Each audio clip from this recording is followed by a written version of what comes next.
Meus irmãos, o evangelho que nós acabamos de escutar deve causar em nós uma grande inquietação. Se queres ser perfeito. Jesus fala isso para aquele jovem que tinha dentro do seu coração uma sede, um desejo de viver a vontade de Deus, os desígnios de Deus, com mais intensidade. E é muito interessante porque o evangelista primeiro fala dessa pessoa como um alguém. Alguém se aproximou de Jesus. Esse alguém é muito genérico, não tem nome, não tem identidade. Alguém se aproximou de Jesus e fez uma pergunta para ele: mestre, o que eu devo fazer para entrar na vida eterna? Talvez na nossa linguagem de hoje, a pergunta fosse: Senhor, o que eu preciso fazer para ser salvo? Senhor, o que eu preciso fazer para ser santo? O que eu preciso fazer para caminhar dentro da tua vontade? E Jesus olha para aquele jovem, e o evangelho sai de um alguém e começa a falar de um jovem. Jesus olha para aquele jovem e ele sente ternura no coração por aquele jovem, porque a pergunta que ele fazia para Jesus era uma pergunta muito profunda. Ela brotava do coração daquele jovem: eu quero caminhar para a salvação, eu quero viver a perfeição da vida, eu quero fazer a vontade de Deus, o que eu preciso fazer? E Jesus disse para aquele jovem: vive os mandamentos. Porque nós sabemos que a palavra de Deus e os mandamentos são a síntese da palavra de Deus. A palavra de Deus é o nosso guia, é o que de mais precioso Jesus deixou para nós como o caminho a ser seguido. Se a gente tem dúvida do que fazer, a palavra de Deus esclarece para nós. E Jesus diz: olha, vive os mandamentos. E aquele jovem vai falar: mas eu já vivo. Aquele rapaz, aquele jovem não era um qualquer. Quem de nós hoje teria coragem de olhar para Jesus e falar assim: os mandamentos eu já vivo? Você teria coragem? Jesus na tua frente, Jesus falava assim: vive os mandamentos. Jesus, de boa, os mandamentos, os 10 mandamentos, tiro de letra, eu já vivo. Quem de nós? Esse jovem não era um qualquer. Esse jovem era alguém que levava a sério a sua vida de fé. Era alguém que levava a sério a palavra de Deus. Não era um desinformado, não era um à toa, não era um curioso, não era alguém que estava passando e viu que Jesus era meio famosinho e foi lá bater um papo com Jesus. Ele era alguém que levava a sério a sua religião. Tudo isso eu já vivo. O que mais eu preciso viver? Olha a sede que existia no coração daquele jovem. O que mais eu preciso viver? E aqui eu abro um parênteses para os jovens de idade e para os jovens de coração. Às vezes, nós queremos viver a nossa fé de uma forma mais intensa, mais profunda, e a gente vai escutar vozes dizendo: para que tudo isso? Nossa, você está exagerando, né? Agora você vai ficar 40 dias rezando? É isso mesmo? Para os mais corajosos, ainda vem pior o comentário: você vai acordar todo dia 4 horas da manhã para rezar, você está ficando louco, né? Não escutem essas vozes, tá bom? Escutem a sede que existe no coração de vocês. Escutem a sede que existe no coração de vocês. Quando eu me converti, e eu me converti já velho, viu? Eu já tinha mais de 20 anos quando eu fiz a minha conversão. Minha mãe rezava para que eu fosse à missa aos domingos. E eu vivi uma experiência de conversão e eu comecei a ir à missa todo dia. Aí um dia minha mãe chegou para mim e disse assim: você não acha que está exagerando? Para que ir na missa todo dia? A mãe, viu, gente? Então essas vozes a gente não precisa escutar. Se a gente tem sede de viver as coisas de Deus, se a gente tem sede de se entregar aos caminhos do Senhor, amém. Amém. Então, você que é jovem de idade, você que é jovem de coração, se no teu coração ressoa a mesma pergunta daquele jovem do Evangelho de hoje, o que mais eu preciso fazer? Faça. Faça. O que mais eu preciso fazer? E Jesus olha para aquele jovem com ternura, com amor, e Jesus vai dizer assim: se tu queres ser perfeito, vende tudo o que tu tens, dá aos pobres, e depois vem e segue-me. E o Evangelho termina com a triste notícia de que aquele jovem foi embora triste, porque ele era muito rico. Alguém que era jovem e muito rico, que trazia no coração uma sede de caminhar dentro da vontade de Deus. Alguém que levava a sério a sua religião, mas que tinha um apego. E o apego daquele jovem impediu que ele vivesse a perfeição. Quem é esse jovem? Não sei, não tem nome. Ele não é o João, ele não é o Mateus, ele não é o Lázaro, ele não é o Paulo. Todos esses nós conhecemos os nomes, porque de alguma forma eles foram capazes de abrir mão da sua riqueza para seguir Jesus. E hoje o Evangelho olha para nós e nos faz uma pergunta: qual a riqueza que nós precisamos abandonar para seguir Jesus? Não necessariamente a conta bancária, mas aquilo que a gente tem tanto apego, que nos impede de seguir a palavra de Deus com perfeição. Pode ser o nosso pecado. Sabe aquele pecado? Detesto essa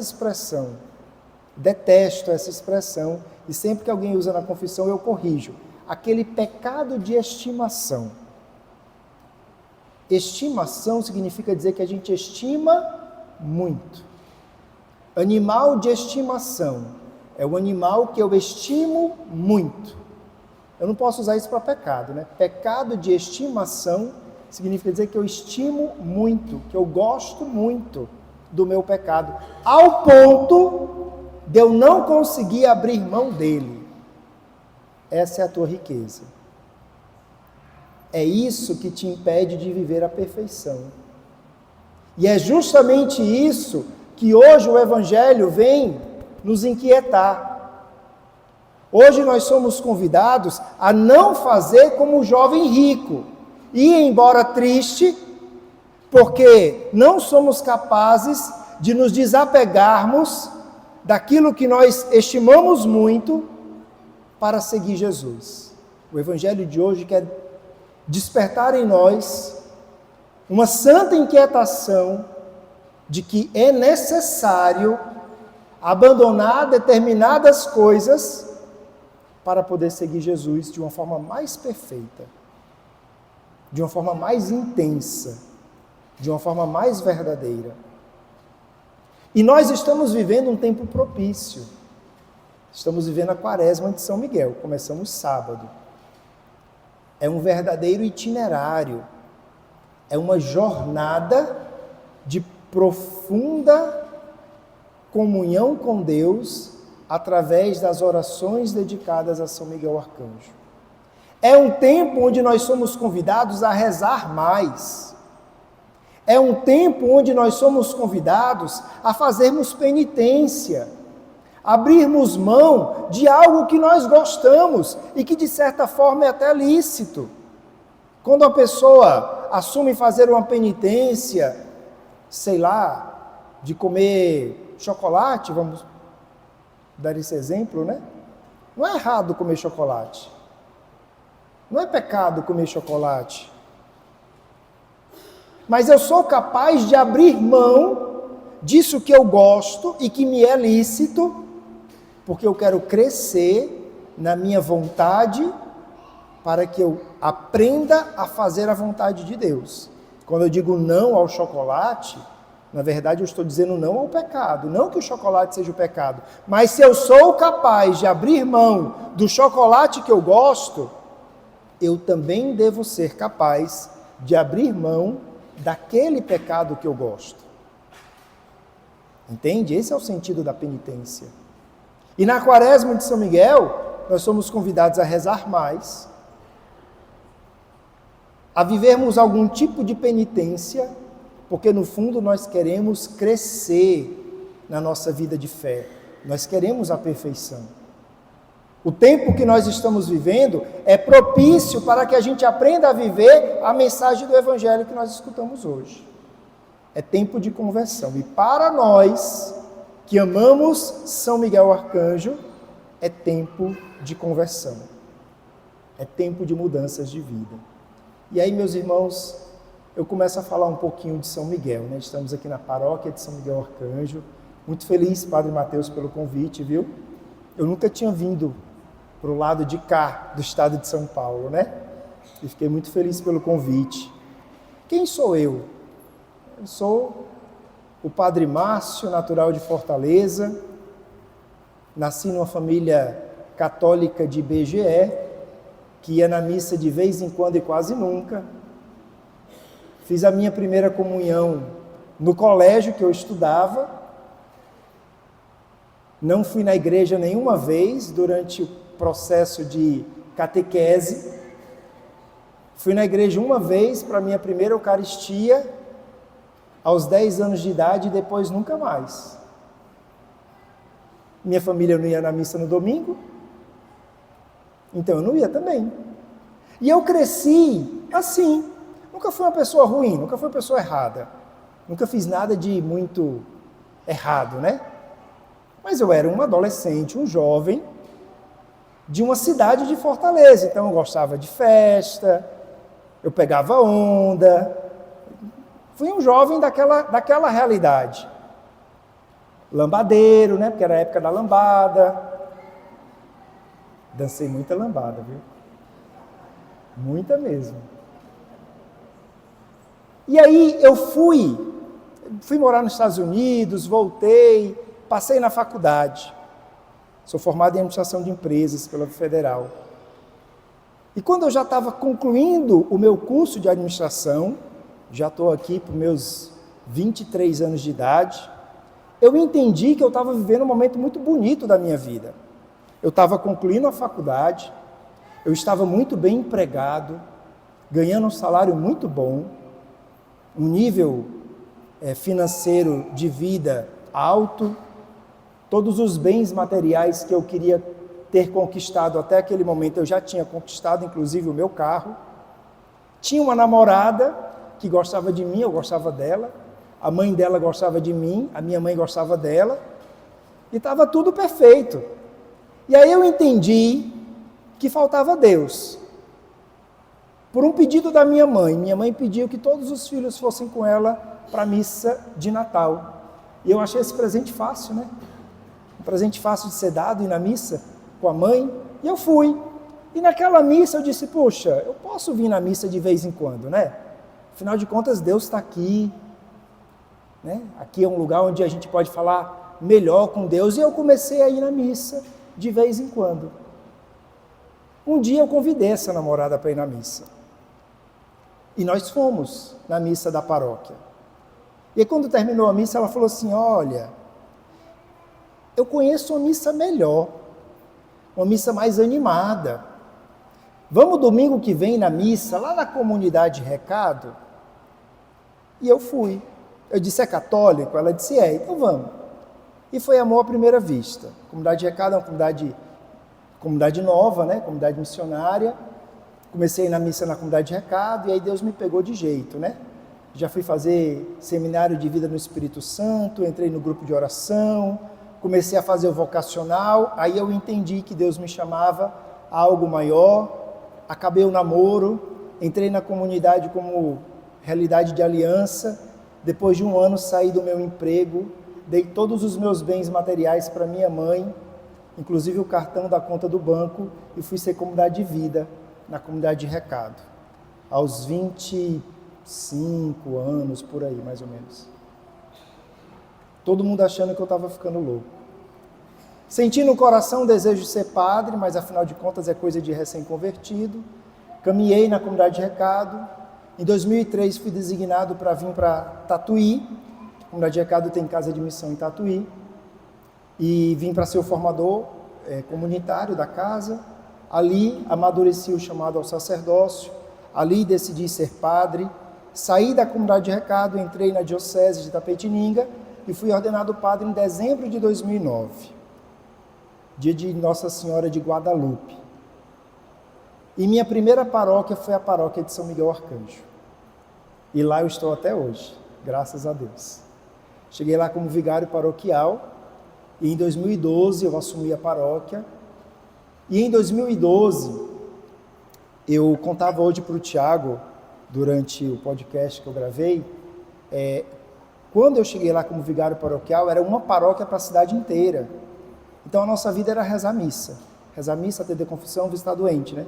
Não tinha tempo para devoção. Quando eu assumi a paróquia, foi o momento que o bispo dividiu a cidade em 2 paróquias. Então deu uma aliviadinha. E eu disse, agora eu vou começar a trabalhar a devoção a São Miguel Arcanjo, porque afinal de contas, ele é o padroeiro dessa paróquia e ele é o padroeiro da cidade. A cidade nasceu por devoção a São Miguel Arcanjo. Foi a capela de São Miguel Arcanjo que virou paróquia de São Miguel Arcanjo, que depois virou a cidade de São Miguel Arcanjo.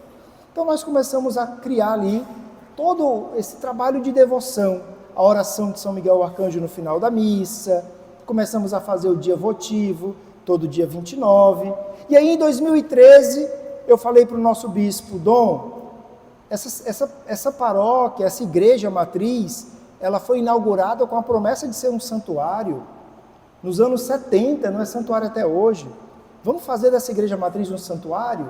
E ele topou. E em setembro de 2013, a igreja matriz da paróquia de São Miguel Arcanjo virou o santuário diocesano de São Miguel Arcanjo. Eu estou na cidade que se chama São Miguel Arcanjo, viu? O nome da cidade é São Miguel Arcanjo. Paróquia São Miguel Arcanjo, nós viramos santuário diocesano. Tem uma música popular brasileira que diz mais ou menos assim, tudo era apenas uma brincadeira e foi crescendo, crescendo e me absolvendo. Eu achava que a gente ia virar santuário, que o povo ia ficar feliz e a vida ia seguir o seu ritmo, né? Engano, profundo engano. As pessoas começaram a vir, começou a chegar caravana. Gente, eu tinha um vaso sanitário masculino e um vaso sanitário feminino, era o que tinha na igreja matriz. E você imagina chegar 4 ônibus para uma missa de domingo. Entendeu o caos? Então nós começamos a adaptar nossa estrutura, banheiros grandes, velário, espaço para acolher os peregrinos, loja de artigos religiosos, sala de milagres, museu de arte sacra, as coisas foram crescendo, o povo foi vindo, a cidade começou a ficar conhecida. Em 2018, nós viramos Basílica de São Miguel Arcanjo. A Basílica é um título dado pelo Vaticano, um processo que pode durar anos, e o nosso levou 3 meses, graças a Deus. O Vaticano entendeu que a nossa igreja estava pronta para ser uma basílica, e em 2018 nós nos tornamos Basílica de São Miguel Arcanjo. Por que eu estou dizendo tudo isso? Porque assim, quando eu assumi a paróquia de São Miguel Arcanjo, em 2012, eu mergulhei na devoção a São Miguel Arcanjo. Eu mergulhei mesmo. Eu fui querer entender a devoção, as origens, por que se reza uma quaresma. Nós implantamos a quaresma na nossa paróquia em 2014. Em 2014 nós começamos a rezar de forma comunitária. Então a gente foi tentar entender a devoção, eu mergulhei na devoção. A gente começou a falar de São Miguel Arcanjo. A gente começou a propagar a devoção a São Miguel Arcanjo. A gente começou a convidar as pessoas para virem conhecer a Basílica de São Miguel Arcanjo, estar na cidade de São Miguel Arcanjo. Nós temos um fato muito importante, um tesouro para a nossa cidade, que era um tesouro só da cidade, que não era algo divulgado para as pessoas. Nós temos uma aparição de São Miguel Arcanjo no dia 29 de setembro de 1932, durante a Revolução Constitucionalista. Um tesouro que é contado e recontado na cidade de São Miguel Arcanjo de geração para geração. As pessoas contam a história nos colégios. É uma história que é de conhecimento de todos, mas pertencia só à cidade de São Miguel. Em 2014, um ano depois de virar santuário, a gente gravou uma série de programas para uma TV local de Itapetininga, e um dos programas foi só sobre a aparição de São Miguel. Tivemos ainda a alegria de entrevistar o último que testemunhou o fato, seu João Silvério. Faleceu no dia que o programa foi ao ar. Gravamos a entrevista, no dia que o programa foi ao ar, foi o dia que ele faleceu. Então, em 2022, 90 anos da Revolução Constitucionalista, 90 anos da aparição de São Miguel, eu lancei um livro, foi o meu segundo livro, contando sobre a aparição de São Miguel. Meu primeiro livro foi na pandemia. Explodiu a pandemia, igreja fechada, o povo foi tudo para a internet. E aí, na época, eu decidi gravar uma sequência de aulas sobre São Miguel Arcanjo. Preparei cada aula, gravei, disponibilizei no YouTube. E aí eu entendi que aquele conteúdo poderia ser um livro. Meu primeiro livro nasceu dessa forma, né? Desejo de falar de São Miguel Arcanjo para as pessoas. Depois veio o segundo, o terceiro foi sobre a Quaresma. O quarto livro foi sobre os milagres e as aparições de São Miguel no mundo. O quinto livro é o motivo pelo qual eu fui convidado para estar aqui hoje. A consagração a São Miguel Arcanjo. Com tudo isso que estava acontecendo, a festa de 2019, nós recebemos, se não me engano, 190 cidades durante os 10 dias da festa. E as pessoas falavam assim: padre, como que eu faço para me consagrar a São Miguel? Não era um ou dois, era muita gente que me perguntava. E você vai dizer o quê? Olha, reza com piedade, né? Vai na missa. Mas eu fiquei com aquilo na cabeça. E aí um dia eu fui fazer um retiro pessoal, fiquei 5 dias numa comunidade nova lá no Espírito Santo, vivendo esse retiro. E nesse retiro eu tive uma inspiração de criar uma metodologia de consagração a São Miguel Arcanjo. 4 semanas de preparação. 4 semanas de preparação são quantos dias? 28. Não é isso? 28 dias. Então a proposta é 28 dias de preparação e o 29º dia, o dia da consagração. Então se eu começo no dia 1º, eu termino a preparação no dia 28, eu vou me consagrar em qual dia? 29, que é o dia votivo, ou, se for o mês de setembro, o dia de São Miguel Arcanjo. 4 semanas. Primeira semana, e aqui no livro, eu sou muito didático, viu, gente? Eu procurei deixar assim tudo muito explicado. Eu tenho 2 capítulos que são introdutórios, e aí o 3º capítulo, nós já estamos na primeira semana. Primeira semana, eu sou consagrado a Deus. Quando eu quero me consagrar a um santo, eu não posso esquecer que eu já sou consagrado a Deus pelo batismo. O batismo é a maior consagração que nós podemos realizar na vida. Nós somos consagrados a Deus no nosso batismo. No nosso batismo, nós nos tornamos morada de Deus. Nós somos todo de Deus.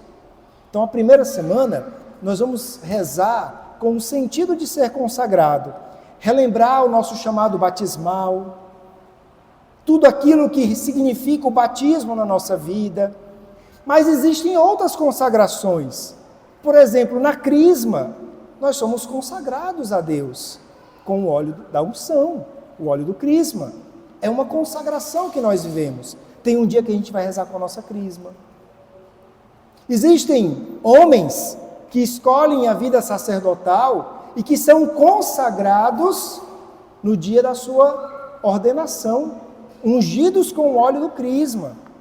Existem religiosas que fazem o voto de vida consagrada na igreja. Olha quanta consagração nós podemos viver. E também a consagração a um santo. Consagração a Nossa Senhora, consagração a São José e, por que não, consagração a São Miguel Arcanjo.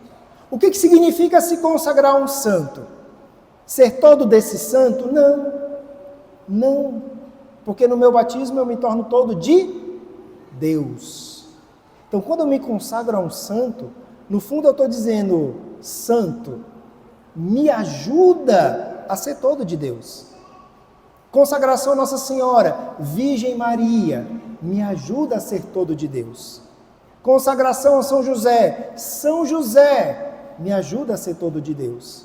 Consagração a São Miguel Arcanjo, São Miguel Arcanjo, me ajuda a ser todo de Deus.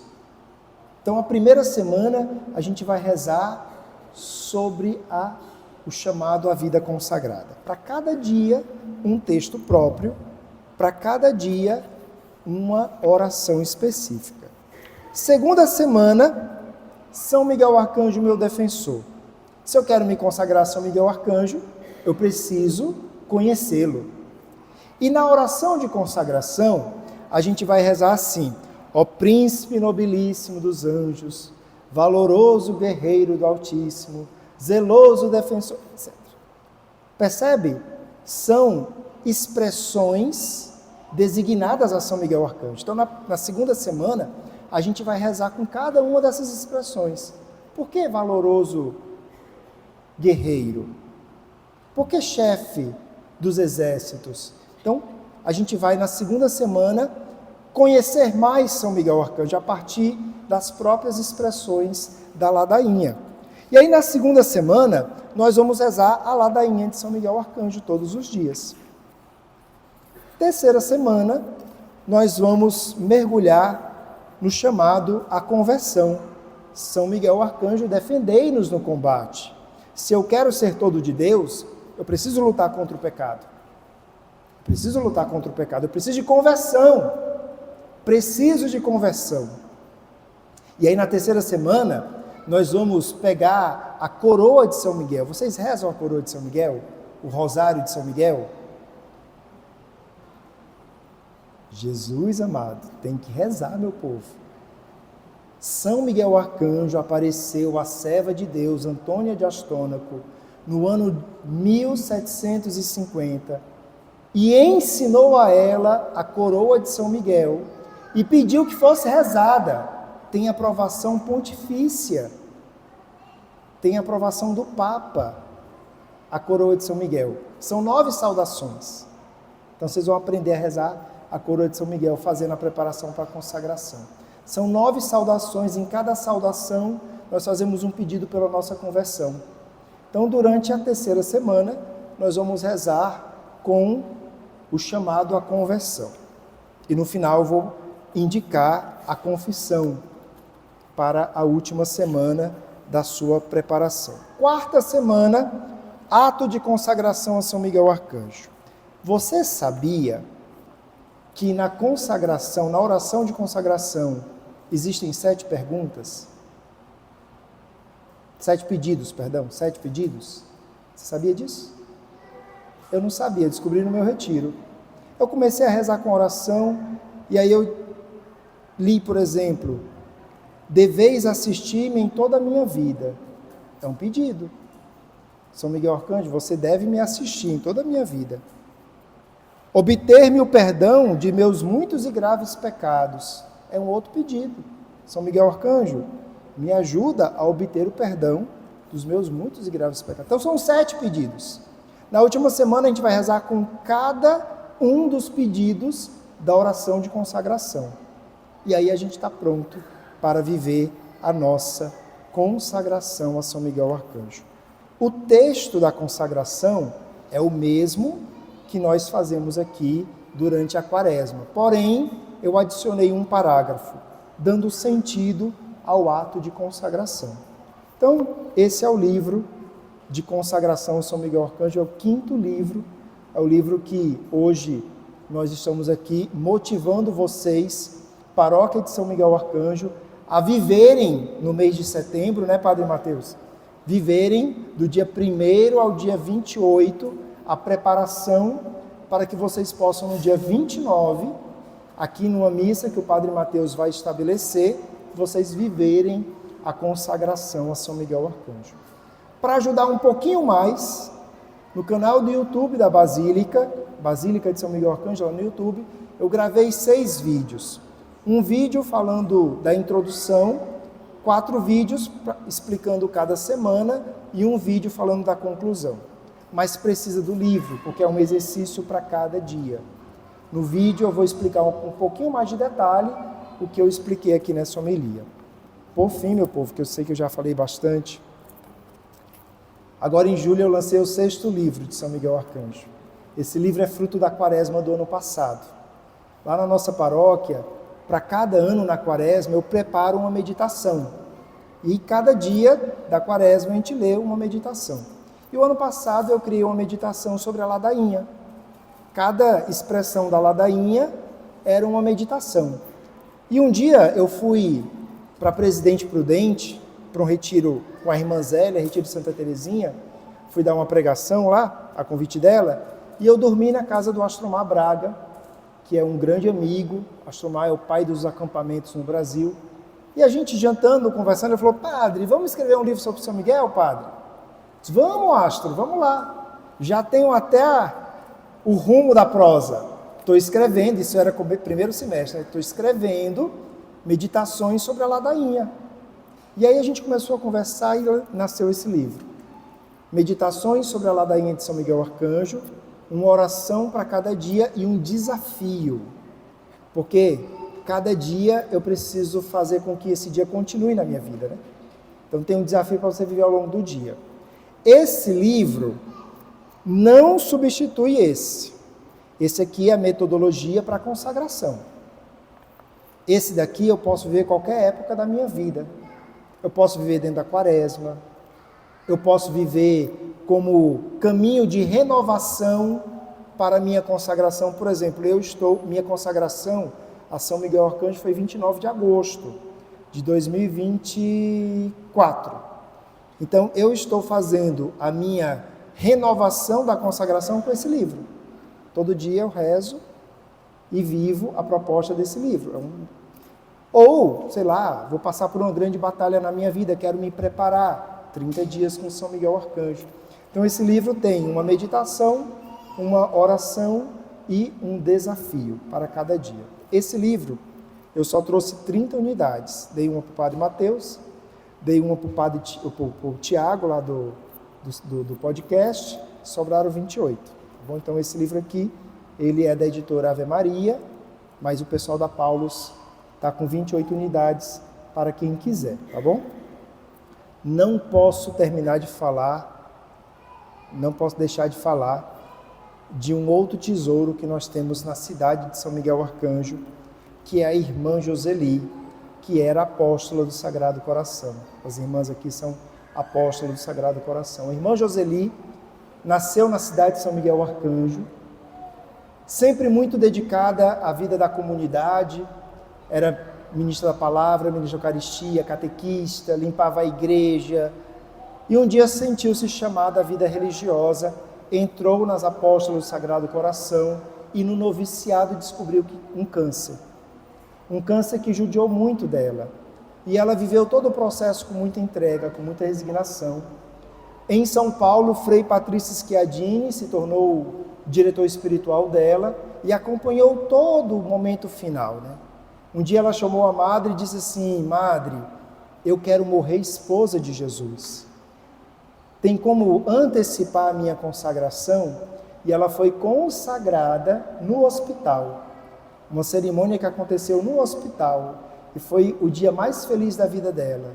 Ela transbordava de alegria naquela missa. Nós temos as imagens. Ela morreu em 2004, muito recente, né? E ela já morreu com essa fama de santidade. Frei Patrício já lançou o livro contando a vida dela. E agora, recentemente, eu procurei a congregação e nós iniciamos um caminho de elevar aos altares, com a graça de Deus, a irmã Joseli. Já temos um postulador, a fase do Brasil já aconteceu, os papéis já foram para o Vaticano. Se Deus quiser, em breve ela será serva de Deus, em breve venerável.